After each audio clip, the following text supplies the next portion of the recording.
عسلامة ومرحبا بكم الناس الكل وما كنتوا تتبعوا فينا. Chers collègues, le laboratoire pharmaceutique SAFE, laboratoire citoyen, continue aujourd'hui de diffuser l'information à travers sa plateforme numérique SafeShare pour un plus grand partage du savoir. Effectivement, SAFE aujourd'hui accorde beaucoup d'importance au savoir, car le savoir n'est pas que connaissance. Le savoir aujourd'hui est une clé qui, entre nos mains, va nous permettre de se projeter ou de projeter du sens sur le monde et de pénétrer ses différentes dimensions. C'est pour ça et pour cela qu'à SAFE, on a opté pour la plateforme numérique SafeShare pour la diffusion du savoir à travers des symposiums virtuels à thème, ce qui est le cas aujourd'hui, des newsletters et de la formation médicale continue via le programme SafeShare Excellence 6, et je vous en parlerai par la suite et je vous en donnerai plus de détails. Aujourd'hui, nous avons l'intime conviction que la connaissance médicale double chaque année et qu'il devient nécessaire de mettre à jour nos connaissances, d'autant plus que l'information se complexifie. SafeShare, notre programme, répond aujourd'hui à cette attente et participe à la transformation digitale de la santé qui est déjà en marche. On est tous d'accord sur ce volet-là. C'est pour ça que dans quelques minutes commencera le deuxième symposium virtuel de SAFE avec deux thèmes. Covid-19, qu'en est-il pour le rein? Meloxicam et sécurité rénale sera le deuxième thème. Je vous annonce également que pour la suite, une newsletter avec les messages importants à retenir et pertinents sera diffusée et distribuée pour les médecins pour un plus large partage d'informations tout en faisant un focus sur le 4 anti-inflammatoires non stéroïdiens, à savoir Oxymal, notre Meloxicam, le Roxam, notre Piroxicam, le Celox, notre Célocoxib, et le Dysphène, notre Flurbiprofen. Nous aurons également un focus sur l'anti-inflammatoire stéroïdien de SAFE, le Médaxan, notre Dexaméthasone. C'est avec un grand plaisir que je vous annonce également que début avril sera la date du lancement et d'envoi du programme SafeShare Excellence 6. Et permettez-moi de prendre quelques instants pour vous parler de SafeShare Excellence 6 et de vous dire de quoi il s'agit. SafeShare Excellence 6 sera un portail qui donnera accès à une formation médicale continue. Et cette formation médicale aura pour rôle de vous informer sur les progrès les plus récents réalisés à travers le monde. Cette formation médicale sera fiable et scientifiquement validée. Cette formation médicale sera certifiante et réservée au corps médical et nos partenaires. SafeShare Excellence 6, c'est quoi effectivement? C'est un outil médico-pédagogique performant avec 2 modules d'auto-formation et d'auto-évaluation. Ces modules seront adaptés à chacun des contextes scientifiques, combinant des questions et des informations de manière interactive. Bien sûr, j'insiste sur ce fait-là, le programme sera disponible 24/24 en tout lieu via Internet. Bien sûr, l'accès sera possible via vos PC, vos tablettes ou vos smartphones. SafeShare Excellence 6 est une interface ergonomique. Un jeu d'icônes guidera vos premiers pas et vous permettra d'utiliser toutes les fonctionnalités du site sans aucun problème. Nous aurons également avec SafeShare Excellence 6 un gain de temps et une efficacité. Effectivement, dès que vous vous serez connecté, votre session, qu'elle soit courte ou longue, le temps sera directement valorisé et automatiquement mémorisé. Avec SafeShare Excellence 6, nous aurons une politique de confidentialité très stricte. Les données personnelles seront préservées et ne seront partagées avec qui que ce soit. Le traitement également interne des données individuelles dans le cadre de la préparation des données statistiques sera totalement anonyme. Avec SafeShare Excellence 6, nous aurons un rôle de protection de l'environnement ça sera via le fait que lorsque vous vous formez à distance, vous allez réduire votre empreinte écologique et vous participerez de cette façon à la protection de l'environnement. Maintenant, sans plus tarder, je cède la parole au professeur Habib Sriri, professeur en néphrologie au service de néphrologie du CHU Fatouma Bourguiba de Monastir pour nous dire réellement ce qu'il en est avec le rein et la Covid-19. Professeur Sriri, je vous cède la parole et marhaba bik.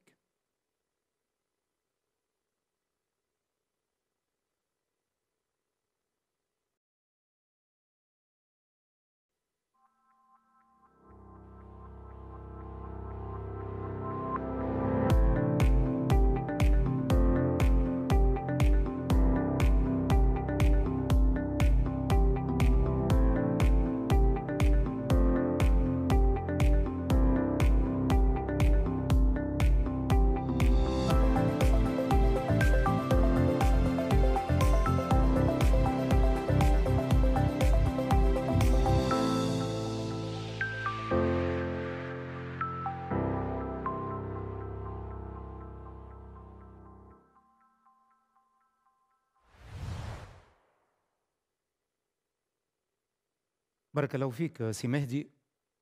Bonjour les collègues, les amis. C'est vraiment un réel plaisir d'être parmi vous aujourd'hui, même si j'aurais aimé que ce soit en présentiel, mais vu les circonstances, on a opté pour ce type de webinar.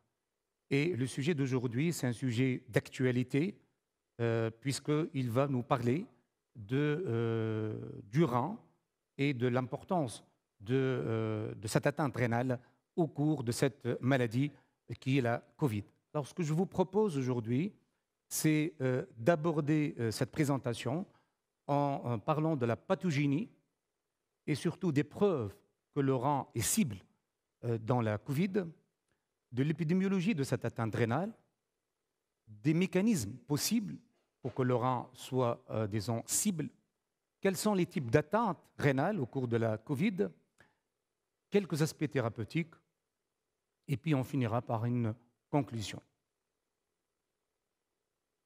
Au jour du 3 mars, vers 12h40, on était à peu près à 2 500 000 de décès à cause de ce SARS-CoV-2 et il y avait plus que 115 millions de malades ou de sujets atteints par cette maladie.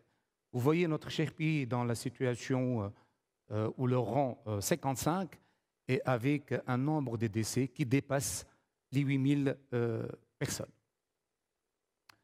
L'humanité a connu plusieurs pandémies. La Chine était à l'origine pour deux, SARS-CoV en 2003 et SARS-CoV-2 en 2019. Cette dernière, dont on va parler aujourd'hui, est probablement médiée par ce qu'on appelle le pangolin, qui est, disons, l'hôte intermédiaire pour que ce virus soit transmis à l'homme. En passant par, bien sûr, aussi il y avait une deuxième pandémie qui était le MERS-CoV en 2012. Alors, cette maladie qui est la Covid-19 est réputée avoir deux, si vous voulez, types de présentation. Une présentation première pendant la première semaine, avec surtout, donc, disons, le virus ou la réplication virale qui est importante. Et une deuxième semaine où c'est surtout les cytokines et cette storm cytokinique, c'est-à-dire ce nuage cytokinique qui va prendre le dessus avec donc une importante inflammation qui se crée au cours de cette maladie. Ce qui fait qu'au jour d'aujourd'hui, on n'a pas encore, si vous voulez, une thérapeutique très efficace, mais on sait que la première semaine, c'est surtout la surveillance et l'anticoagulation, et peut-être la deuxième semaine, une corticothérapie et une antibiothérapie, si c'est possible, c'est-à-dire pour quelques malades donnés.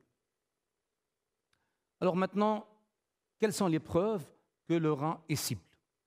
Tout d'abord, de l'épidémiologie, et on voit aujourd'hui, avec cette présentation de 2020, qui a été publiée dans le Kidney, qui disait qu'on a à peu près un malade sur 3 peut développer une insuffisance rénale aiguë, et un malade sur 3 atteint d'insuffisance rénale aiguë peut mourir. Alors si on regarde le facteur de risque le plus important, c'est d'être ventilé. Quand on est ventilé, le risque d'avoir une évolution défavorable, c'est la ventilation. Alors, la définition de l'insuffisance rénale aiguë adoptée dans ces publications, c'est bien sûr celle de Cadigo, avec ses 3 stades, et le stade 1, avec une baisse de débit de filtration glomérulaire, et surtout donc, le débit urinaire, et, ou bien une augmentation de la créatinine qui va dépasser 1,5 fois de 1 fois et demi à 1 fois 1,9 la valeur de base. Ou le deuxième stade avec entre 2 fois et presque 3 fois, 2,9 exactement, la valeur de la créatinine de base. Et la troisième, c'est pratiquement avoir un malade en hémodialyse ou disons à un stade, avec une créatinémie qui dépasse les 4 mg par décilitre. J'arrive maintenant à la pathogénie et je dirais qu'il y a 3 ou 4 mots-clés. Le premier, c'est que ce virus, SARS-CoV-2, passe par l'enzyme de conversion, dit enzyme de conversion 2, et cette affinité est très, très importante puisqu'elle est de 10 à 20 fois le SARS-CoV classique, et donc une affinité très, très importante. Alors, une fois que ce virus va rentrer ou prendre cette enzyme de conversion via ce qu'on appelle les spikes, à ce moment-là, il va rentrer en jeu une protéase sérine 2 transmembranaire qui va faire pénétrer donc, ce virus et l'interner, si vous voulez, au niveau du noyau cellulaire et donc une réplication virale par la suite. Chose intéressante aussi, c'est que l'enzyme de conversion de l'angiotensine 2 et l'enzyme de conversion de l'angiotensine classique, si vous voulez, ils ont une homologie de 60%. De ce fait, on aura plus d'angiotensine 2 et on aura moins d'angiotensine 1,7 puisque c'est, disons, le rôle principal de cette enzyme de conversion de type 2 qui va passer l'angiotensine 2 à l'angiotensine 1 à 7. Et vous voyez que quand on regarde l'importance de cette enzyme de conversion dit ou appelée 2, c'est que ça passe par ce récepteur MAS, et vous voyez l'importance de cette action puisqu'on aura une vasodilatation, une action antioxydative, antiproliférative, antifibrotique et anti-inflammatoire. Et donc vous comprenez, si on va avoir moins d'angiotensine 1,7 et plus d'angiotensine 2, on aura moins de vasodilatation, une oxydation, une prolifération, de la fibrose et de l'inflammation. Est-ce que maintenant on a la preuve que cette enzyme de conversion dit 2 existe au niveau des cellules rénales? On sait que l'angiotensine de conversion 2 ou le classique existe ou coexiste au niveau de la bordure en brosse du tubule proximal. Par contre, si on regarde l'endothélium, c'est que l'enzyme de conversion classique. Et si on regarde les podocytes, on aura l'enzyme de conversion 2. Donc, in fine, cette enzyme de conversion de l'angiotensine dit 2 existe au niveau des cellules tubulaires proximales et au niveau des podocytes. Et donc, comment ça fonctionne? C'est que, aussi bien au niveau podocytaire qu'au niveau épithélial, par le biais des spikes, on a une internalisation au niveau de la cellule, soit podocytaire, soit tubulaire, pour avoir cette réplication virale. Ça, c'est une première partie de l'histoire, mais la deuxième partie, c'est avoir aussi un état inflammatoire systémique. Et donc, quand on fait les deux à la fois, l'état inflammatoire systémique et cette toxicité directe, on aura donc une toxicité rénale importante. Voilà une manière ludique de présenter cette pathogénie. En haut, vous voyez les cellules podocytaires. En bas, ce qui est des cellules tubulaires. Vous voyez cette entrée virale par les spikes, cette protéine S, et puis le vésicule d'endosome et une internalisation et une réplication virale importante. La deuxième preuve que le rein est cible, c'est cette publication. Cette publication qui dit que parmi des malades qui sont atteints par ce virus, on a isolé ce virus au niveau de l'urine, et donc c'est une autre preuve que le rein est cible. Alors, maintenant, ça c'est, disons, le virus dans les urines, mais qu'en est-il du parenchyme si on fait des biopsies? Et ça, c'est une première publication qui montre que parmi les malades qui sont atteints par le Covid-19, on a trouvé, comme vous voyez en haut de la diapositive, quelques particules de virus au niveau du parenchyme rénal. Et quand on regarde l'immunohistochimie, on a trouvé aussi une infiltration par les macrophages CD68 et puis une implication du complément puisqu'il y avait des dépôts de la protéine de complément C5b9. Et donc, pour que le rein soit malade à cause de ce virus, soit on a une action directe via donc les podocytes et les cellules tubulaires, soit on a une action via l'angiotensine 2 qui va rester, disons, davantage, et on aura donc une microangiopathie avec cette réduction aussi de l'angiotensine 1,7. On a vu cette angiotensine est bénéfique. Soit aussi, on a aussi quelques cas de rhabdomyolyse avec une atteinte virale directe au niveau des cellules musculaires striées qui fait que vous connaissez la toxicité de la myoglobine au niveau rénal.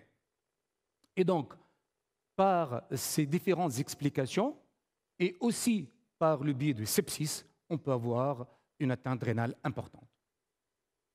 Donc là, une diapositive pour faire simple, c'est qu'une fois on a le SARS-CoV-2, on rentre via les récepteurs de l'angiotensine, de l'enzyme de conversion de l'angiotensine D2, et on aura donc une insuffisance rénale aiguë, soit par une action directe ou bien par une action due à une microangiopathie ou une rhabdomyolyse ou un état de sepsis et une inflammation systémique. Alors, un mot d'épidémiologie de l'atteinte rénale au cours de cette maladie. Quand on regarde l'incidence de l'insuffisance rénale aiguë au cours de la Covid, on voit plusieurs pourcentages qui vont de 0,5% à 36%, avec aussi une utilisation qui est complètement différente en pourcentage de l'épuration extrarénale. Si on prend, pour faire simple, si on prend par exemple une dizaine de malades qui ont un pourcentage de 10%, si vous voulez, des malades admis disons, en soins intensifs, ces malades vont faire à peu près la moitié, ou 4 sur 10, vont faire une insuffisance rénale aiguë. Et 3 parmi ces malades qui ont fait une insuffisance rénale aiguë vont nécessiter l'opération extrarénale. Alors, quels sont les facteurs de risque? Alors, les facteurs de risque, on peut les partager ou les diviser en 3 parties. La première, c'est les facteurs de risque démographiques, avec l'âge important, avec le diabète, l'hypertension, les maladies cardiovasculaires, le surpoids, porter cet allèle APOL1, on va en parler tout à l'heure, l'insuffisance rénale chronique, l'immunosuppression, donc un malade qui est immunodéprimé, et le tabagisme. Maintenant, quand ces malades arrivent, disons, à l'hôpital, c'est la sévérité de la maladie, c'est le degré de la virémie, c'est l'état respiratoire, donc les malades qui sont ventilés, c'est la présence des signes non respiratoires, donc en particulier les signes digestifs, et le fait d'avoir une lymphopénie, une inflammation ou un syndrome inflammatoire important, de l'hypovoulémie, une rhabdomyolyse. Et donc, toutes ces données sont, disons, des facteurs de risque.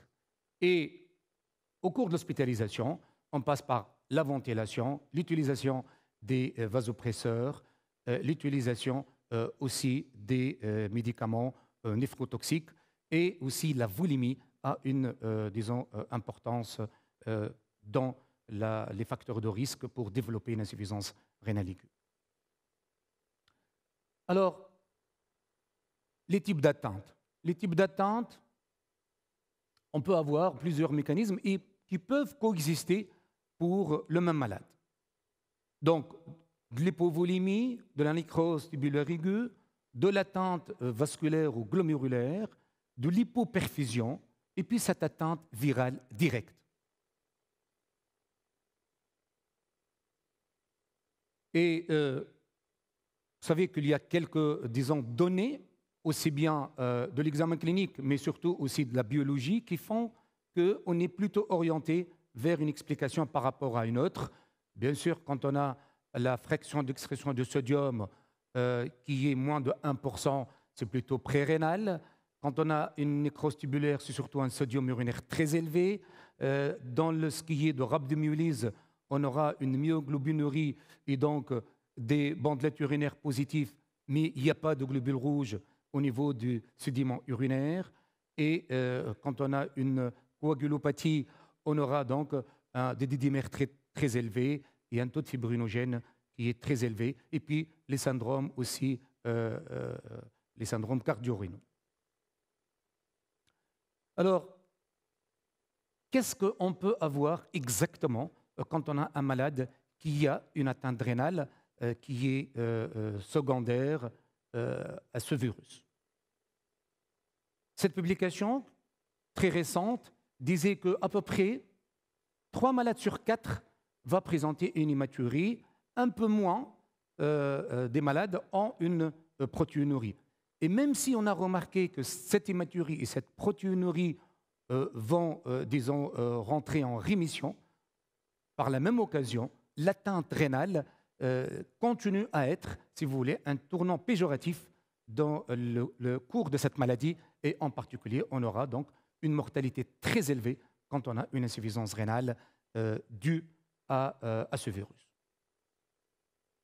Alors, vous voyez qu'on peut avoir donc plusieurs présentations, ça c'est différentes publications qui montraient qu'on peut avoir donc une atteinte rénale et avec parfois aussi des CPK élevés et même qui peuvent avoir carrément la définition d'une rhabdomyolyse.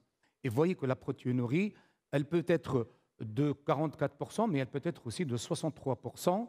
Et vous voyez que cette protéinurie est rarement très très importante. 3% des cas, on a 3 croix au niveau des sédiments urinaires. Voilà, à ma connaissance, la meilleure publication qui a été faite en matière de toxicité directe de ce virus. Elle a été faite par Zhu, c'était publié dans le Kidney en 2020, qui disait que, moyennant des biopsies post-mortem, 26 malades, et il a montré qu'on peut avoir au niveau des glomérules de l'ischémie, on peut avoir des thrombies, et on peut avoir même des fuites, comme vous voyez, c'est-à-dire de la rupture de la capsule de Bowman. Mais on peut avoir aussi de la nécrose tubulaire avec la perte de la bordure ambrose et avec même une vacuolisation très importante des cellules tubulaires et parfois une franche nécrose des cellules tubulaires. Ce qui est intéressant dans cette publication, c'est qu'il est arrivé à démontrer qu'on peut avoir un cluster du virus aussi bien au niveau du tube proximal, ce que vous voyez en haut de la diapositive, mais aussi au niveau podocytaire. Et qu'on peut avoir donc soit la démonstration, disons, de ces SARS-CoV nucléoprotéines antigènes qui se trouvent au niveau tubulaire. Et vous voyez en haut de la diapositive l'existence de l'enzyme de conversion de l'angiotensine DI2 au niveau des cellules tubulaires proximales. Très belle publication. Voilà le résumé de cette publication. Donc, il a pris 26 malades, il y avait 19 hommes et 7 femmes, et 9 sur 6 ont montré, si vous voulez, des signes d'atteinte rénale aiguë. Et vous voyez qu'on peut avoir aussi des cylindres hématiques, on peut avoir un cluster au niveau viral, au niveau de cluster viral au niveau des cellules tubulaires et podocytaires, et la démonstration de ces nucléoprotéines antigéniques au niveau aussi de ces cellules. La rhabdomyolyse est une autre pathologie décrite au cours de cette maladie avec une atteinte qui n'est pas très importante, mais il y a eu quelques cas de rhabdomyolyse au cours de Covid avec une atteinte rénale. Une autre pathologie, c'est le collapsing glomérulopathie, c'est-à-dire ce hyalino-segmentaire et focal avec le type collapsing, qui est aussi, comme vous le savez, déjà elle est une néphropathie glomérulaire grave, mais elle sera encore plus grave quand elle touche les malades qui ont cette maladie-là. Et vous voyez, encore une fois, on a montré dans cette publication aussi l'existence de ce cluster viral et avec des podocytes qui sont infectés. Alors, ce qui est intéressant, c'est qu'il y a eu d'autres publications concernant cette pathologie et on a incriminé le portage, si vous voulez, de cette APOL1 allèle, et vous connaissez cette intrication de cet allèle avec les maladies rénales d'une manière générale, et ici, en l'occurrence, la néphropathie glomérulaire de type collapsing. Et donc, si on voudrait résumer, c'est qu'on se retrouve avec différentes pathologies quand on regarde la microscopie optique, avec la nécrose tubulaire. Au niveau de l'immunofluorescence, on a démontré qu'on peut voir de l'antigène viral et avec des dépôts de la protéine C5b9 du complément. Et au niveau de la microscopie électronique, on a montré aussi l'existence de cet antigène viral et aussi la stagnation des globules rouges au niveau des cellules tubulaires. Voilà quelques exemples de ce qu'on peut trouver au niveau des sédiments urinaires des malades qui vont des cylindres granulocytaires jusqu'à avoir carrément des cylindres, disons, ou des cellules de l'épithélium tubulaire, ce que vous voyez en bleu en bas du diapositive. On peut avoir des leucocytes, bien sûr, on peut avoir de l'hématurie, puis on peut avoir des cylindres de type boueux ou de type cireux au niveau aussi des urines. Et tous ces éléments sont en faveur de l'atteinte rénale au cours de la Covid, en particulier la nécrose tubulaire. On peut avoir aussi ce qu'on appelle le syndrome d'activation macrophagique. Et dans ce syndrome d'activation macrophagique, on a vu l'implication de cet nuage cytokinique avec surtout l'interféron gamma. Et parmi les atteintes, on a trouvé soit des microangiopathies thrombotiques, soit des nécroses sévères, des nécroses tubulaires aiguës sévères, ou aussi de l'inflammation au niveau du tubulo-interstitiel.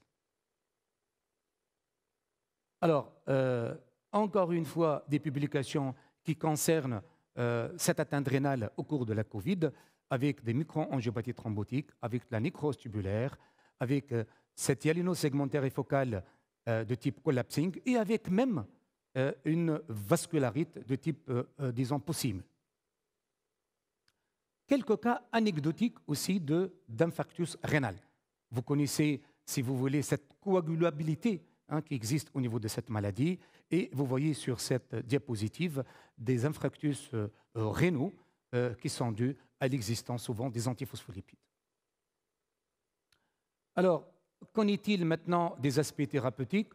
Je peux terminer en disant qu'on n'a pas un traitement pour l'atteinte rénale au cours de cette maladie-là et que malheureusement, quelques médicaments utilisés ou employés dans cette maladie ont une certaine néphrotoxicité et ça a été démontré pour par exemple les immunoglobulines, c'est démontré pour le remdesivir, ainsi de suite.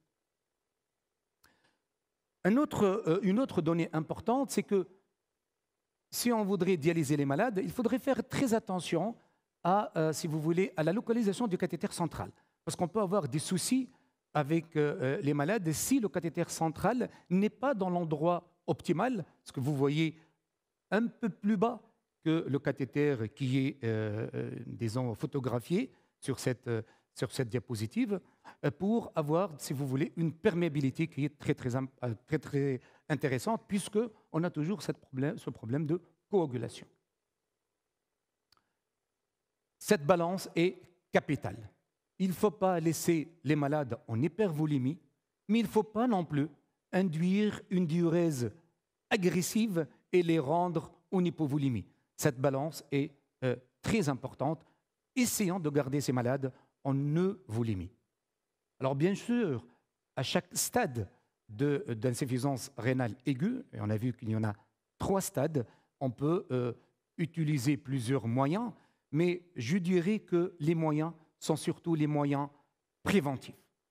Vous voyez, ces moyens préventifs peuvent être éviter tout ce qui est surinfection, assister ces malades, les surveiller, avoir une volémie qui est très correcte, disons, ne pas utiliser tout ce qui est néphrotoxique, surtout aussi l'utilisation du produit de contraste. Cette publication est intéressante parce qu'elle a dit « Regardez les urines des malades qui ont le Covid. Si ces malades n'ont pas de protéinurie et n'ont pas d'hématurie, c'est des malades qui ont un faible risque, si vous voulez, de présenter, si vous voulez, une atteinte rénale. Sinon, il faudrait les bien surveiller et puis vérifier aussi tout ce qui est albumine et tout ce qui est antithrombine parce qu'on a, si vous voulez, un risque que ces malades font ce qu'on appelle un syndrome de fuite capillaire. Alors, en conclusion, je dirais que les anomalies urinaires sont plutôt silencieuses. On peut avoir des atteintes du tube proximal avec une glucosurie normoglycémique, de l'hématurie microscopique, mais on peut avoir aussi une toxicité directe avec surtout les néphrites interstitielles aiguës, les nécroses tubulaires, les microangiopathies thrombotiques, quelques cas de rhabdomyolyse, la collapsing néphropathie et même des extracapillaires et l'infarctus rénal. On a vu aussi que les malades qui ont une insuffisance rénale chronique risquent de dégrader davantage leur fonction rénale. Alors, l'infection Covid-19 résulte d'une physiopathologie complexe qui implique l'activation du système immunitaire inné, la voie du complément, l'hypercoagulation et les lésions endothéliales qui sont aggravées par l'hypoxie systémique, l'hypotension et le sepsis. La perturbation de la voie de l'angiotensine, augmentation de l'angiotensine 2 et diminution de cette angiotensine 1,7 jouent un rôle important dans la physiopathologie. La suggestion d'une infection virale directement impliquée dans les lésions rénales nécessite une confirmation par plus de biopsies humaines. Alors l'interaction avec les gènes susceptibles peut déterminer les manifestations et leur sévérité, en particulier APOL1. Les variants des cellules NK et la régulation des compléments sont un sujet d'intérêt en cours de l'étude.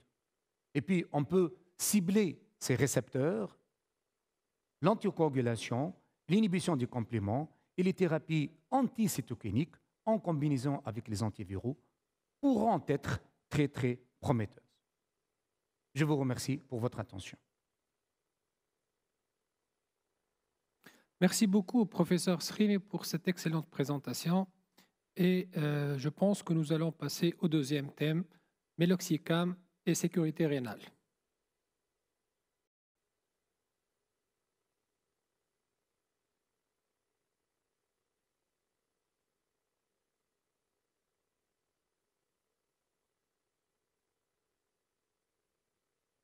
Avant de passer au deuxième thème, je profite de l'occasion pour vous annoncer avec un grand plaisir que Safe met sur le marché tunisien sa nouvelle lercanidipine, le Loradip, avec 2 dosages, le 10 mg, comme vous êtes en train de le voir sur l'écran actuellement, et le 20 mg, qui sera une solution, une alternative thérapeutique pour la prise en charge de vos patients hypertendus. J'espère que ce partenariat sera de longue durée entre Safe et le médecin et tous les intervenants dans le domaine de la santé pour le bien du citoyen tunisien.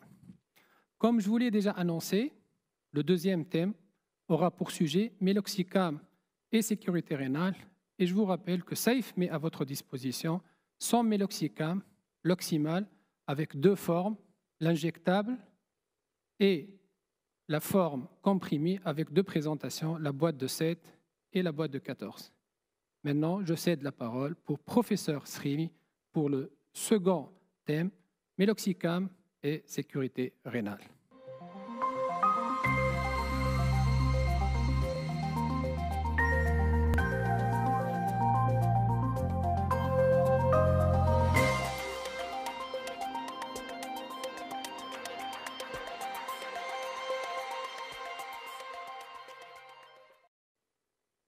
Barakallahu fik, c'est Mehdi, encore une fois. Ce deuxième thème intéresse méloxicam et sécurité rénale. Je sais que vous me regardez d'un œil bizarre, puisque vous dites un néphrologue qui va présenter les anti-inflammatoires non stéroïdiens, ce n'est pas habituel. Mais je trouvais que c'était un défi, parce que nous, néphrologues, on a un blocage à la prescription des anti-inflammatoires non stéroïdiens. Et puis, quand j'ai fait de la littérature, j'ai trouvé, disons, quelques données qui me rassurent concernant la sécurité rénale du méloxicam. Alors, pour cette présentation, j'ai opté pour scinder cette présentation en deux parties. La première concerne la douleur chez les malades qui ont une insuffisance rénale chronique, type impact, comment évaluer cette douleur et la gestion de cette douleur. Et puis la deuxième concerne cet anti-inflammatoire non stéroïdien qui est le méloxicam, avec les propriétés, l'efficacité, la tolérance, les données de la sécurité rénale et la prescription en hémodialyse. Alors, plusieurs explications ou plusieurs étiologies d'une douleur pour un malade qui est en insuffisance rénale chronique, qui souffre. Alors, dialysé ou pas dialysé, s'il est dialysé, c'est surtout les crampes musculaires, les céphalées, le prurite. On retrouve aussi le prurite pour les malades qui ne sont pas dialysés. Et puis, tout ce qui est injection, parfois dans les infusions des poches de dialyse péritonéale. Mais concernant les malades qui sont non dialysés, c'est surtout les atteintes de type musculo-squelettique. Et c'est, disons, l'action principale des anti-inflammatoires non stéroïdiens. Mais on a aussi les neuropathies périphériques, les atteintes vasculaires, les calciphylaxies, et puis, comme je disais tout à l'heure, le prurite. Alors, ces douleurs peuvent être aiguës ou chroniques, neuropathiques ou nociceptives. Alors, quel est l'impact de cette douleur? Alors, l'impact est très, disons, important puisqu'il va voir s'installer, ou on va voir s'installer deux cercles vicieux, un cercle vicieux psychologique et un cercle vicieux physique. Alors, ce malade va avoir plus de peur, d'angoisse, d'anxiété, de colère, une détérioration de l'humeur, une dépression, et puis ce qui fait qu'il a une perception accrue à cette douleur. Mais en même temps, cela va impacter sa forme physique. Il va, in fine, éviter carrément l'activité physique et être de plus en plus, disons, confiné, si vous voulez, au lit, ou en tout cas avoir une activité de moins en moins importante. Comment on peut évaluer, si vous voulez, cette douleur? Alors, il y a ce mot mnémotechnique dit défrite. Alors, défrite, pour pouvoir, si vous voulez, le mémoriser d'une manière, disons, plus rapide. D pour la description de la douleur, F pour les facteurs déclenchants, I pour l'impact et le retentissement de cette douleur, T pour le temps et la rythmicité de cette douleur, R pour ce qui est rayonnement ou la région, en tout cas, qui fait mal, et ES, c'est échelle, et il y a plusieurs échelles qui sont utilisées. Et donc, défrite. Alors, comment on classe les antalgiques? Ça, c'est une publication de 2010, mais qui reste d'actualité. Alors, on a les antalgiques nociceptifs, les anti-hyperalgies, avec les antagonistes de N-méthyl-D-aspartate, tels que récepteurs, tels que le kétamine, et puis d'autres aussi, en passant par la gabapentine, prégabaline et les néphopam, les modulateurs du contrôle inhibiteur descendant, avec les antidépresseurs, les modulateurs de la transmission périphérique, et puis les mixtes, donc en même temps antinocicepteurs et modulateurs de contrôle inhibiteur descendant, tels que tramadol ou tapentadol. Et donc, si on regarde des anti-inflammatoires non stéroïdiens, c'est des antalgiques nociceptifs non opoïdes. Alors, les échelles. Alors, l'échelle numérique semble l'échelle le plus simple à utiliser. qui va de 0 à 10. 0 à 3, c'est une douleur légère. 4 à 6, c'est une douleur modérée. Et de 7 à 10, c'est une douleur intense. Alors maintenant, comment on va gérer cette douleur? Classiquement, quand on échoue palier 1, on passe au palier 2. Mais ça, c'est révolu. Aujourd'hui, en fonction de type de douleur, on peut rentrer directement, même pour un palier 3, si à l'échelle de la douleur, on a par exemple une note entre 7 et 8. Et vous voyez que les anti-inflammatoires non stéroïdiens sont utilisés pour le palier 1, c'est-à-dire avec l'échelle 3-4, enfin, moins de 3-4. Alors, qu'en est-il maintenant pour les malades qui ont une maladie rénale chronique? Alors, s'ils ont une maladie rénale chronique avec une fonction rénale qui est encore conservée, c'est-à-dire un débit de filtration glomérulaire au-delà de 60 ml par minute, on reste classique. Si par contre, on a un malade qui a un débit de filtration glomérulaire inférieur à 30, donc ce qu'on appelle un stade 4 de maladie rénale chronique, là, vous voyez que les anti-inflammatoires non stéroïdiens disparaissent. Par contre, entre 30 et 60, ça dépend des comorbidités. Et à ce moment-là, on peut utiliser les anti-inflammatoires non stéroïdiens, mais moyennant, si vous voulez, l'adaptation de la posologie et la surveillance.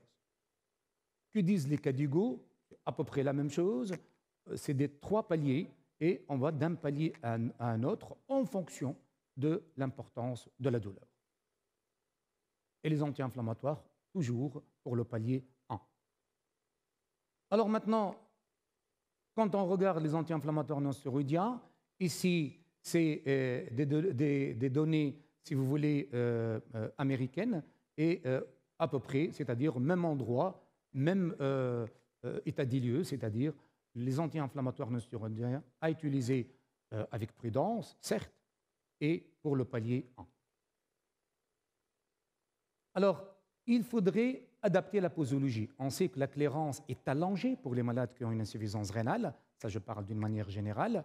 Et pourquoi? Parce qu'ils sont très efficaces pour tout ce qui est osteo-articulaire, et vous avez vu que c'est la part de liant dans les explications, si vous voulez, d'une douleur pour un malade qui a une insuffisance rénale chronique. Donc on a envie de les utiliser, mais il faut savoir les utiliser. Il faut savoir les utiliser puisque si on met un anti-inflammatoire non stéroïdien dans des conditions bien particulières, quelles sont ces conditions? Si le malade est hypovolémique à cause d'un diurétique ou pour une autre raison, en plus il prend un bloqueur du système rénine-angiotensine-aldostérone, à ce moment-là, on a envie d'avoir une artériole afférente qui est en vasodilatation, mais les anti-inflammatoires non stéroïdiens vont faire une vasoconstruction au niveau de cette artère, et dans cette condition-là, on aura donc une insuffisance rénale aiguë induite ou bien une aggravation d'une insuffisance rénale chronique préexistante. Donc, si on met un bloqueur, on met un spironolactone, on met un anti-inflammatoire non stéroïdien, faites très attention, parce que là, on risque d'avoir une hypercalémie, et c'est cette hantise, si vous voulez, de la prescription des anti-inflammatoires non stéroïdiens vient de là. Encore faut-il maintenant les prescrire dans les conditions bien particulières et savoir si vous voulez, les manipuler. Passons maintenant à la deuxième partie. La deuxième partie concerne le méloxicam. Alors tout d'abord, il faut savoir que dans les inhibiteurs de la cyclooxygénase 2, on a plusieurs médicaments. Et vous voyez d'abord qu'on a COX-1 et COX-2, et avec des données biochimiques qui sont relativement, disons, similaires. Vous voyez le nombre d'acides aminés à peu près le même, et même le poids moléculaire. Par contre, l'action des COX-2 et de COX-1 est complètement différente. Et quand vous regardez quels sont les anti-COX-2, vous voyez sur cette diapositive que le méloxicam a une préférence, si vous voulez, à bloquer le COX-2. Alors maintenant, comment ça fonctionne généralement ces COX d'une manière générale? soit 1, soit 2. Une fois qu'on a un stimulus au niveau de la membrane cellulaire, on a une libération de l'acide arachidonique, et cette libération de cet acide-là va être convertie en prostanoïde. Alors ça dépend de quelle est la voie qui va être impliquée. Et vous voyez ici que, disons, entre le COX-1, qui est constitutif, qu'on a toujours, et entre le COX-2, cette voie qui est induite quand on a un état inflammatoire ou une douleur, on a quand même quelques,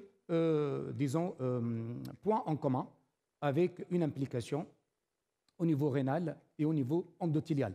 Mais vous voyez que cette flèche qui est, disons, en gras, qui gère le COX-2, est plus importante pour le meloxicam. Autrement dit, il y a cette préférence de bloquer surtout le COX-2.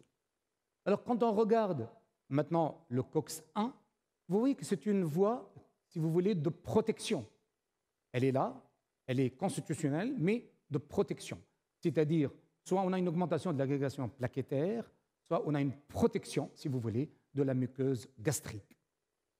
Et pour la voie COX-2, c'est cette voie qui est impliquée dans la douleur, l'inflammation, dans la fièvre. Autrement dit, quand on bloque COX-2, on aura moins mal, on a moins d'inflammation et on aura moins de fièvre. Voilà, pour faire très simple, c'est que les COX-2 qui sont inductibles, si vous voulez, vont plutôt être, disons, induits par cette douleur, cette inflammation, cette fièvre, et que les autres concernent plutôt tout ce qui est hémostase et la protection gastrique. Vous voyez sur cette diapositive que le meloxicam, c'est plutôt une action d'inhibition de prostaglandine E2, mais pas du tout pratiquement pour le thromboxane de type 2. Et donc, quand on regarde par rapport aux autres, on a moins d'inhibition pour le thromboxane 2 et on a, disons, aussi moins d'inhibition pour le prostaglandine E2 si on compare à un anti-COX-2 sélectif, si vous voulez. Mais par rapport aux autres, il fait mieux. Alors, sur cette diapositive, ce que vous voyez à la droite de la ligne, c'est surtout les anti-COX-2. Et vous voyez que le meloxicam est à la droite de cette ligne. Ce que vous voyez à gauche, c'est plutôt les anti-COX-1. Alors, passons maintenant à quelques données de pharmacocinétique. Vous voyez ici la voie orale ou la voie intramusculaire.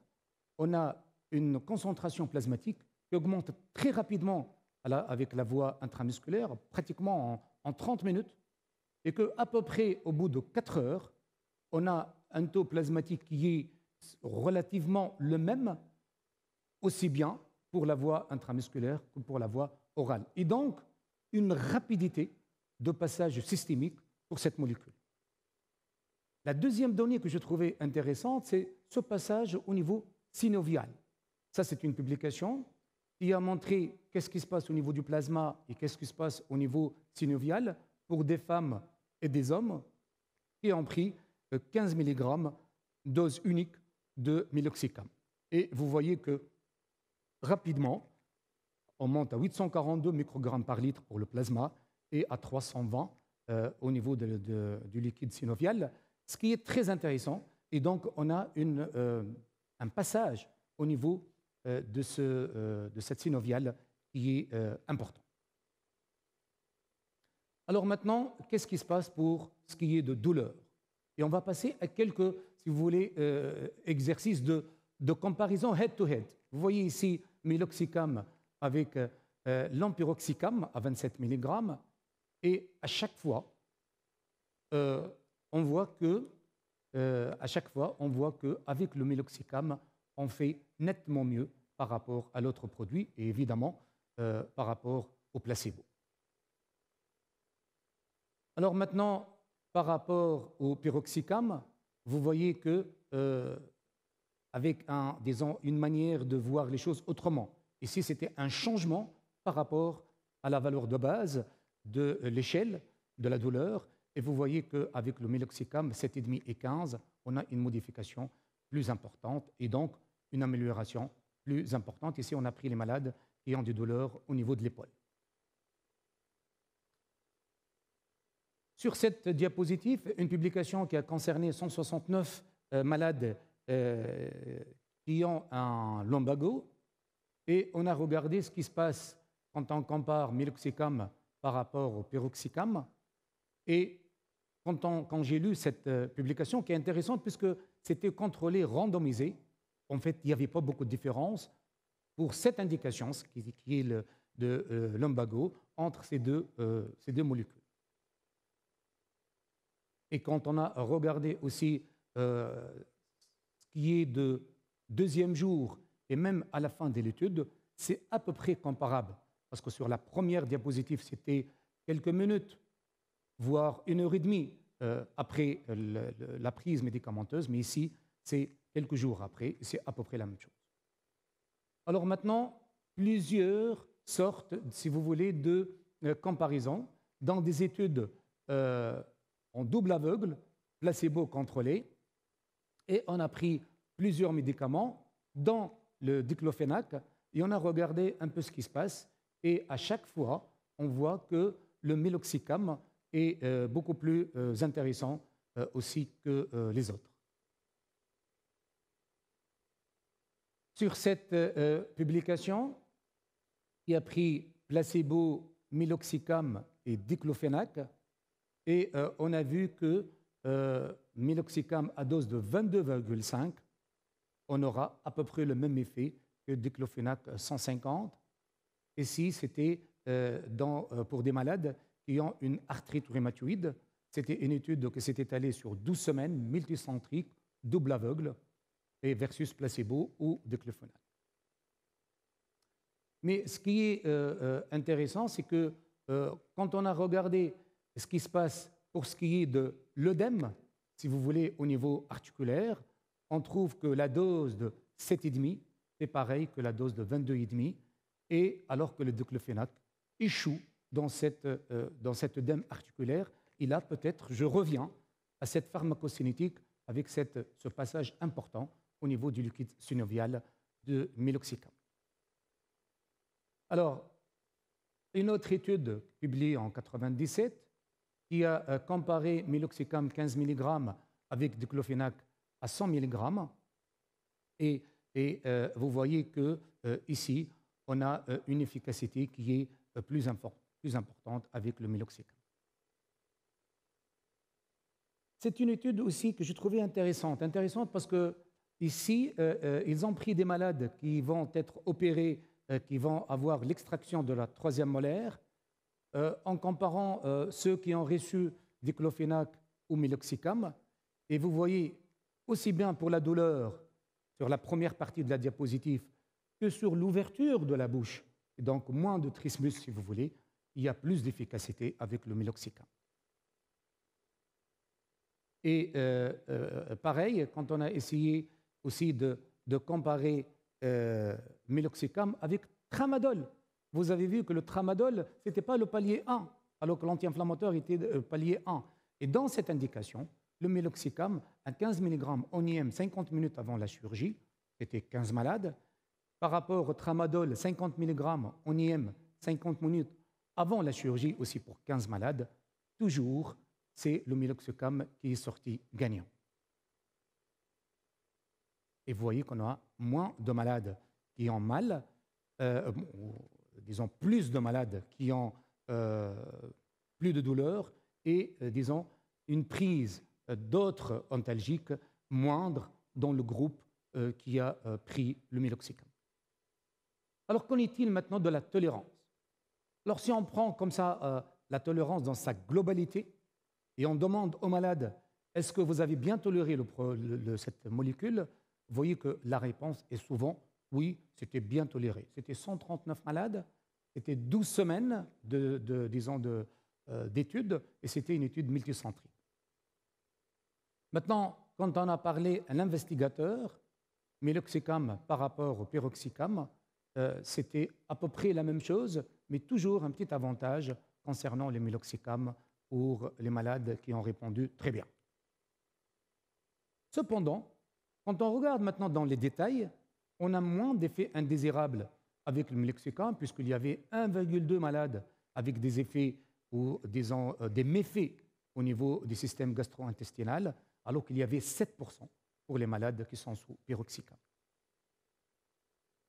Alors, voilà une publication qui démontre que, si vous voulez, c'est safe concernant le meloxicam par rapport à cette action d'anti-agrégation plaquettaire quand on utilise l'aspirine.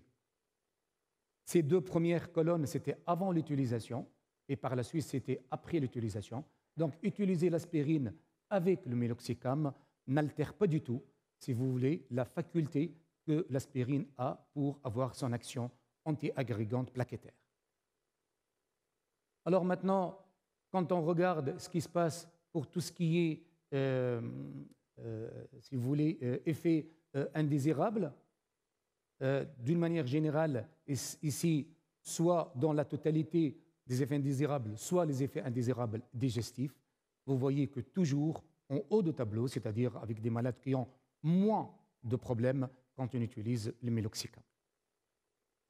Et c'est la même chose aussi pour cette étude avec l'utilisation de meloxicam, de diclofénac et de naproxène et pyroxicam, qu'on a moins de soucis avec le meloxicam. Chose intéressante sur cette publication, c'est qu'ils ont pris les malades en fonction de l'âge, au-delà de 65 ans et inférieur à 65 ans. Et c'est pareil, ça reste le meloxicam assez safe, si vous voulez, pour ces malades âgés ou pas, concernant surtout tout ce qui est atteinte du tube digestif. Et on l'a dit dès le départ que ça épargne, si vous voulez, cette voie COX-1 qui est, si vous voulez, qui semble protéger tout ce qui est tube digestif. Une autre publication concernant aussi les effets indésirables, c'était les effets indésirables sévères de type gastro-intestinaux. Et vous voyez ici qu'on a moins d'effets indésirables avec le meloxicam, aussi bien pour la dose 7,5 que 15 mg. Ici, d'autres données concernant cette complication, qui est, si vous voulez, les atteintes de tube digestif. Et toujours, vous voyez en bas de la diapositive ici, parce que c'était la probabilité de l'événement, vous voyez que meloxicam, c'est celui qui fait le moins mal pour le tube digestif. Alors maintenant, quand on regarde autre chose, et autre chose, c'était les complications thromboemboliques, on a aussi moins de problèmes avec le meloxicam. Alors maintenant, qu'en est-il pour la sécurité rénale?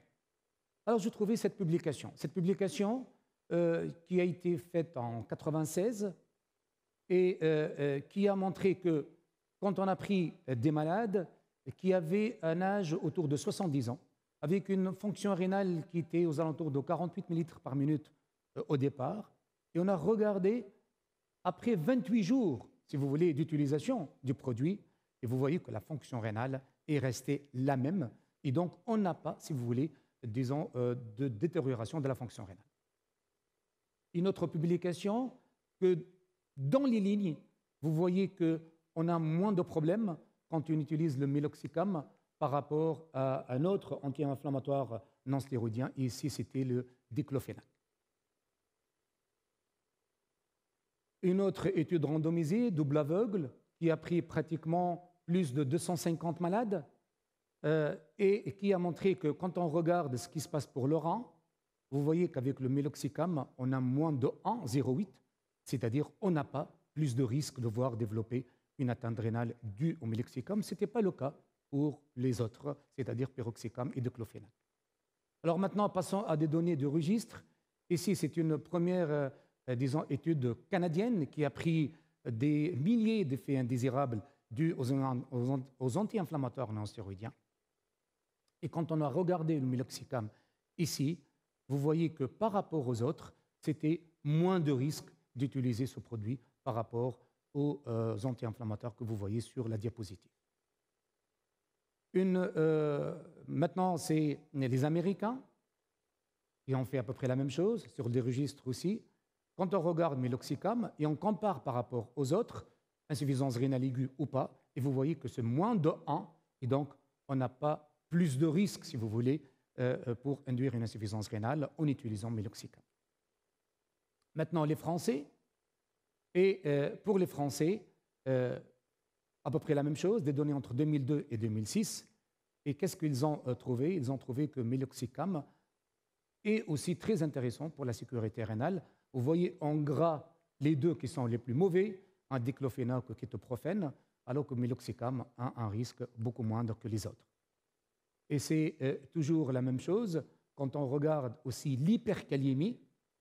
L'hyperkaliémie, ça c'est une autre donnée qui a été publiée en 2012. Vous savez que les anti-inflammatoires non-stéroïdiens, par altération de la libération de l'arénine, font des hypercalémies. Ici, quand on utilise le Meloxicam, on n'a pas plus de risque d'avoir une hypercalémie. Alors, on finira par ces méta-analyses. Vous voyez ici cette méta-analyse, et en regardant le rein, et vous voyez que Meloxicam, toujours moins de 1, et donc on n'a pas de risque pour l'atteinte rénale quand on utilise le Meloxicam. Ici, pareil, si on utilise maintenant une sorte de comparaison. On compare le risque de Meloxicam pour l'atteinte rénale par rapport aux autres anti-inflammatoires, et vous voyez toujours, c'est 0,99, donc moins de 1, et donc moins de risque avec Meloxicam. Alors, qu'en est-il maintenant pour les dialysés?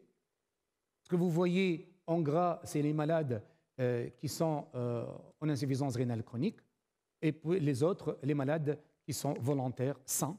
Et vous voyez qu'on a, disons, une clairance qui est plus allongée pour les malades qui ont une insuffisance rénale chronique. Cependant, on a la fraction libre, si vous voulez, du Meloxicam est plus importante, ce qui fait que pour les malades qui sont dialysés, il faudrait utiliser la dose de 7,5 mg par jour et pas plus. Une autre donnée intéressante, quand on regarde pré-dialyse et après la dialyse, il n'y a aucune différence et donc on peut utiliser ce produit aussi bien avant l'hémodialyse qu'après l'hémodialyse, il n'y a pas de souci.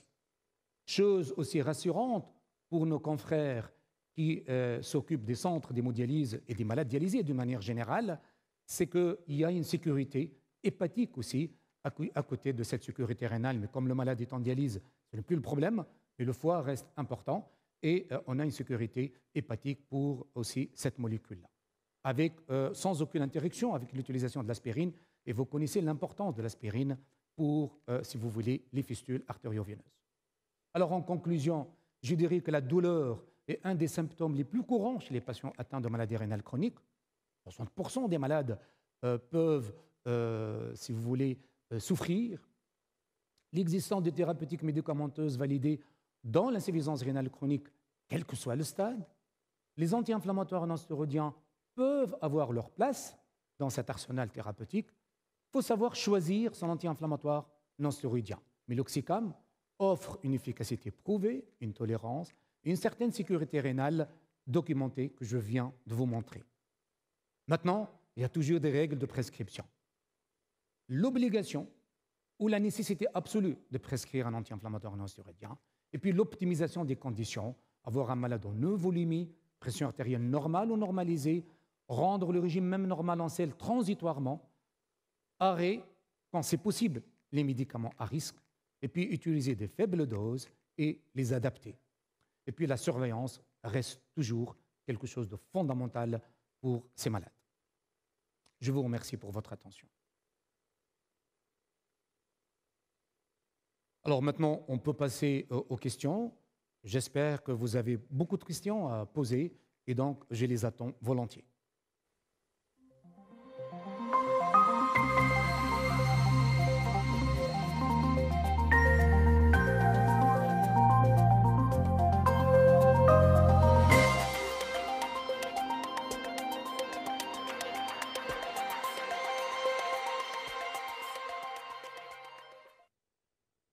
Merci beaucoup, professeur Srimi, pour la qualité de votre présentation et pour la pertinence des informations que vous nous avez apportées. يعطيك الصحة اللي جيت بحذانا نهار حد عشية وبرشا احتفالات اليوم. Lequel, en même temps, maintenant, je vais commencer par remercier l'audience qui nous a suivis durant ce symposium virtuel. Je les remercie beaucoup. Et pour la rendre encore plus pertinente et interactive, on va répondre à quelques questions qui nous sont parvenues par l'audience. La première question qui nous vient d'un médecin qui a suivi le symposium, c'est comment épargner le rein dès le début de la maladie. Barakallahu fik, c'est Mehdi. Encore une fois, j'espère que j'ai apporté quelques, disons, éléments de réponse concernant quelques interrogations des collègues. Et puis, je répondrai bien sûr volontiers à toutes les questions posées. Alors, en ce qui concerne cette première question, comment épargner les reins dès les débuts de la maladie, vous avez vu qu'il y a une toxicité directe, donc pour laquelle il est difficile, si vous voulez, d'épargner les reins, mais il y a surtout, disons, là, ces facteurs modifiables sur lesquels on peut, disons, intervenir, nous, médecins, tels que la volémie. La volémie, c'est quelque chose de très important pour la gestion de ces malades Covid, donc il faudrait avoir le maximum une euvolémie, attention à induire une diurèse agressive, ne pas utiliser les examens avec les produits de contraste, ne pas utiliser d'une manière concomitante des médicaments néphrotoxiques. Je rappelle que l'arrêt des bloqueurs du système rénine-angiotensine-aldostérone n'est pas du tout justifié et bien sûr équilibrer au mieux donc, tout ce qui est glycémie, tout ce qui est chiffre tensionnel. Ça, c'est quelque chose de très important pour protéger, si vous voulez, cet organe noble qui est le rein.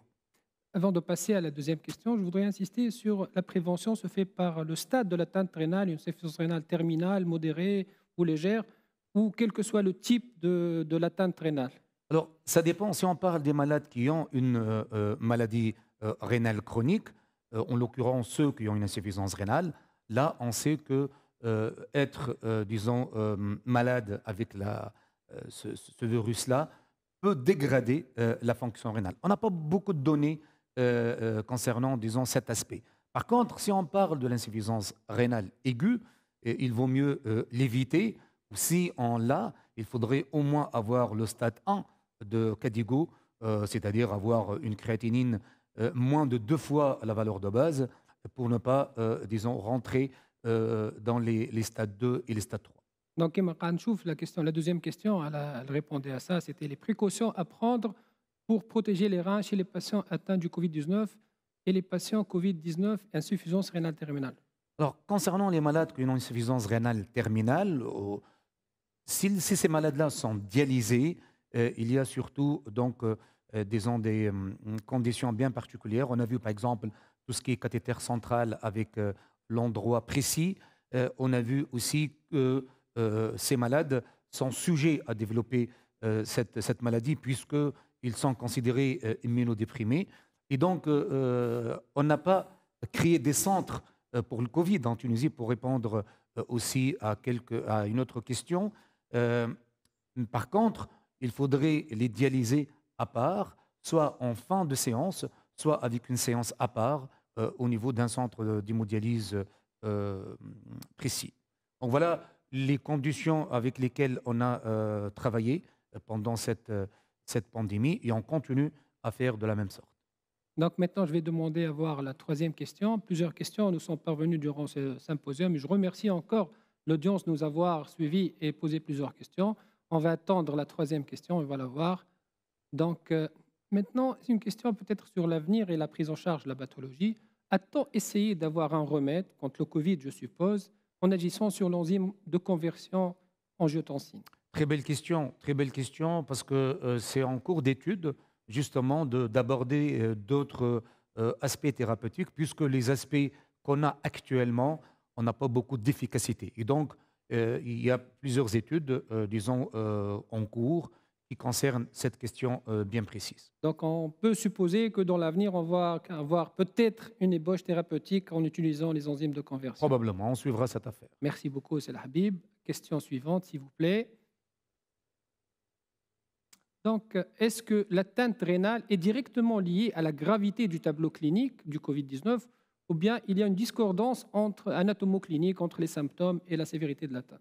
Encore une fois, d'après les études, c'est que quand on fait une insuffisance rénale aiguë et on est touché par ce virus, généralement, c'est des malades graves, c'est des malades qui sont en soins intensifs, et donc c'est des malades qui ont nécessité surtout une ventilation artificielle. Donc, être assisté par, disons, un respirateur, c'est un facteur de risque de développer une insuffisance rénale aiguë, et ce sera, disons, un tournant dans le cours évolutif, si vous voulez, de cette maladie. J'ajoute peut-être ma touche, est-ce qu'il faut demander un bilan rénal dès le début de l'atteinte pour tout patient atteint du Covid-19? Tout à fait, c'est ce que disait la publication de Lancet, qui disait qu'il faudrait regarder les urines, essayer de voir s'il y a une hématurie, s'il y a une protéinurie. Bien sûr, on parle des malades qui ont une fonction rénale normale, parce que les autres ont déjà une altération de la fonction rénale.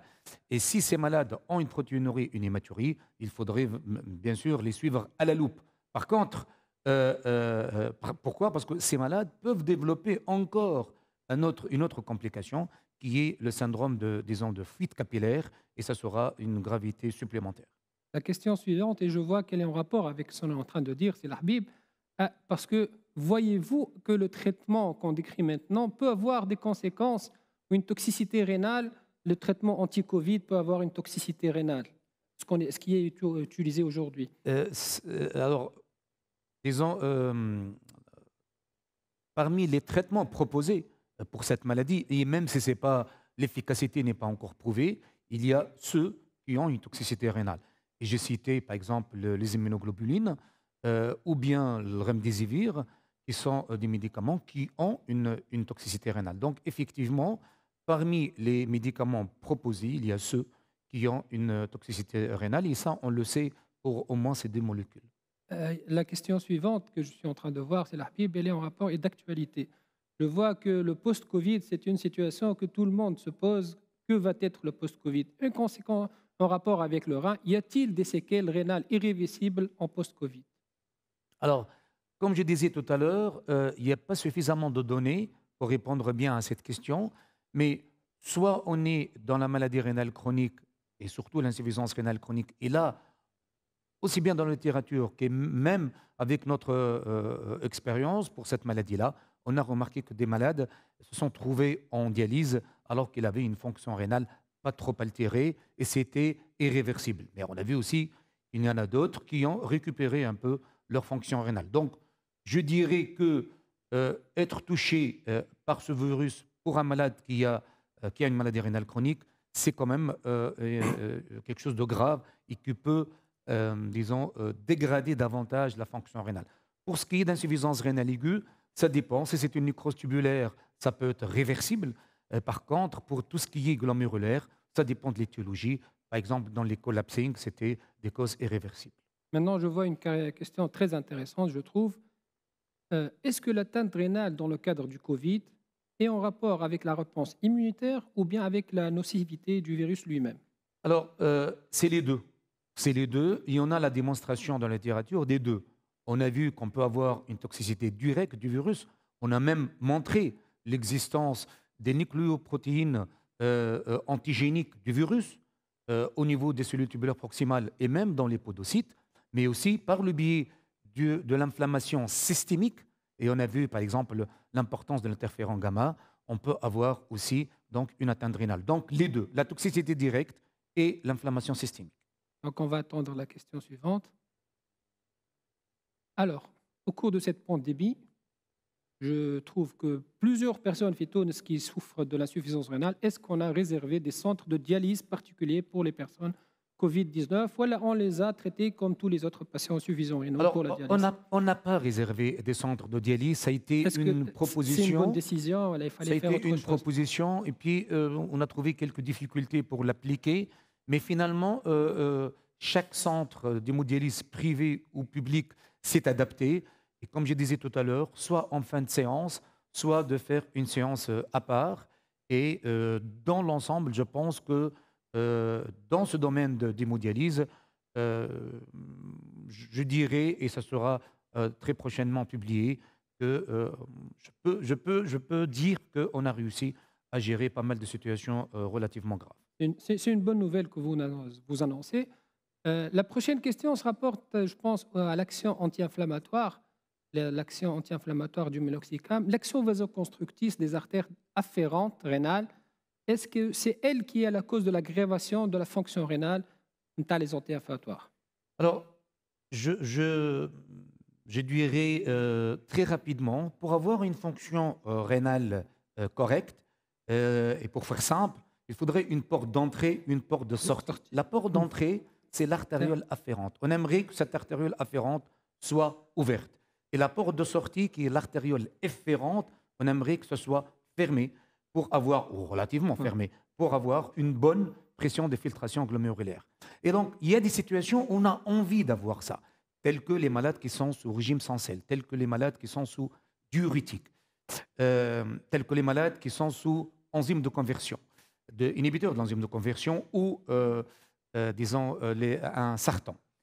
Et donc, si on utilise les anti-inflammatoires non stéroïdiens dans ces conditions, puisqu'on a envie d'avoir l'artériole afférente ouverte grâce aux prostaglandines, on aura une vasoconstriction. Et donc, en fait, c'est leur action propre. Et donc, il ne faudrait pas les choisir dans ces conditions-là. Et puis, comme vous avez vu, il y a une différence entre un anti-COX-1 et un anti-COX-2. Je rappelle que meloxicam, c'est plutôt un anti-COX-2. Et donc, on aura moins d'action sur l'artériole afférente et donc moins de toxicité. Alors, j'espère que j'étais clair pour répondre à cette question. Moi, je vais considérer que c'est une bonne nouvelle pour le meloxicam. Donc, je passe à la question suivante. Pour la surveillance de la protéinurie et l'hématurie, c'est seulement pour les patients hospitalisés ou cette surveillance doit se faire même pour les patients en ambulatoire? Moi, je pense que le dépistage de la protéinurie et l'hématurie doit être systématique. Vous savez qu'on voudrait faire une bandelette urinaire pour tout malade qui vient consulter, hein, indépendamment de cette pandémie, parce que c'est important. On disait toujours c'est une question de coût, à nos collègues, ça fait partie de l'examen clinique, hein, les bandelettes urinaires. Alors maintenant, comme on a cette pandémie et on a cette importance d'atteinte rénale, je pense que ce n'est pas un luxe de vérifier les urines d'un malade qui a le Covid avec une bandelette urinaire. Pour tous les patients. Pour tous les patients. C'est une réponse. Maintenant, une autre question qui concerne le meloxicam. On a considéré que c'est un médicament bien adapté pour les patients insuffisants rénal qui protège un peu le rein et l'usage MTO. Est-ce que maintenant, vous pouvez nous donner une idée sur la demi-vie du meloxicam? Alors, la demi-vie est longue, c'est à peu près 20 heures. Et d'ailleurs, c'est pourquoi il faudrait l'utiliser toujours à une prise par jour, parce que la demi-vie est importante, ça couvre pratiquement le nictémère. Dans le même sens, y a-t-il une dose adaptée selon la fonction rénale? Certes, alors quand on a une fonction rénale altérée, on a dit moins de 30, il vaut mieux éviter. Mais en deçà de 45 ml par minute, il vaut mieux utiliser les doses de 7,5 mg par jour. Et pour les dialyser, c'est 7,5 mg par jour. On va diminuer les doses à 7,5 mg par jour. D'accord. Est-ce qu'on peut dire que le meloxicam est l'AINS de choix pour l'atteinte rénale aujourd'hui? C'est une question. C'est une question. Mais je piège, voilà, il est piège. En tout cas, c'est une très bonne molécule. C'est pas moi qui le dis, c'est la littérature. Et vous avez remarqué quand j'ai fait les méta-analyses que ça sort pratiquement toujours soit la première molécule, soit parmi les 3 premières molécules quand on regarde la sécurité rénale. Donc je peux dire oui, ça pourrait être l'anti-inflammatoire non stéroïdien de choix quand on a une atteinte rénale. Donc on va utiliser, peut-être quelques personnes ne sont pas au courant de leur insuffisance rénale, on va considérer que c'est un anti-inflammatoire qui permet de protéger le rein essentiellement. Est-ce qu'on a d'autres questions? Est-ce que le meloxicam et la sécurité rénale est garantie pour tous les stades d'insuffisance rénale? Voilà, c'est ce que je viens de dire. En fait, c'est que il vaut mieux l'éviter à moins de 30 minutes par minute. Il n'y a pas de souci pour les malades dialysés. En plus, on a cette sécurité hépatique qui est quand même importante quand on utilise un anti-inflammatoire non stéroïdien. Pour ceux qui ont plus de 60 ml par minute, c'est 15 ml. Et pour ceux qui ont une fonction rénale qui tend vers les 30, c'est 7,5. Je dirais entre 45 et 60 ml par minute, on peut utiliser les 15 mg. Une question très intéressante que je trouve, et c'est une question que tout le monde se pose aujourd'hui. Une femme allaitante ou enceinte avec des douleurs rénales, est-ce qu'on peut lui prescrire un anti-inflammatoire et plus particulièrement le méloxicam. Je pense qu'il vaut mieux rester avec les antalgiques simples et ne pas utiliser les anti-inflammatoires non stéroïdiens. Et c'est une réponse bien claire. Est-ce que nous avons... On a une autre question. Y a-t-il des antihypertenseurs préalables au cours du Covid-2? Y a-t-il des anti-HTA préférables au cours du Covid?